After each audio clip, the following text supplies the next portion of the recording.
Do you sell any mobility programs? Yeah, so not specifically just mobility, because what ends up happening is, and there are some people who do a really good job of that. You know, people like Kelly Starrett is brilliant, and his programs are phenomenal in his Ready State, app. If you're looking for just mobility stuff, but mobility is a staple of what we do. I program, and I don't even necessarily call it just mobility, Michael. I call it movement, Mm, because it's just basically getting you to do fundamental movement to the level which you need to.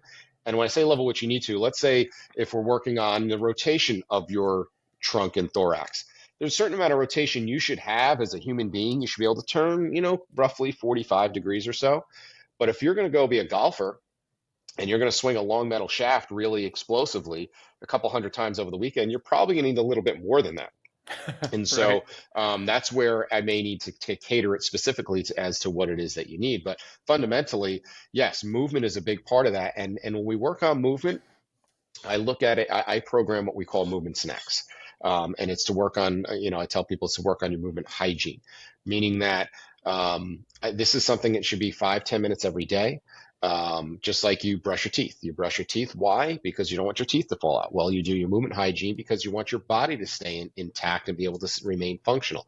And so it can be done in just one 10-minute thing that you can do beginning of the day, end of the day, whatever it may be, or you could space it out throughout the day. You could take little bites of that snack all throughout the day. And if I gave you 6 exercises, you could do one, on your next break between calls, and you can do one on your lunch break, and you can Huh. do one on another break, and just gradually just keep your body primed and moving and kind of teaching it. Because again, movement is a habit.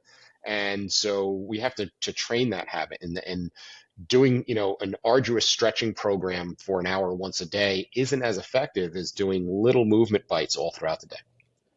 I need to find a ways to do that, especially if I'm like I have a standing desk now, thankfully. But normally I'm sitting down, either doing emails or writing or something. So it's a good idea to. I'm going to try to see what I can build into it.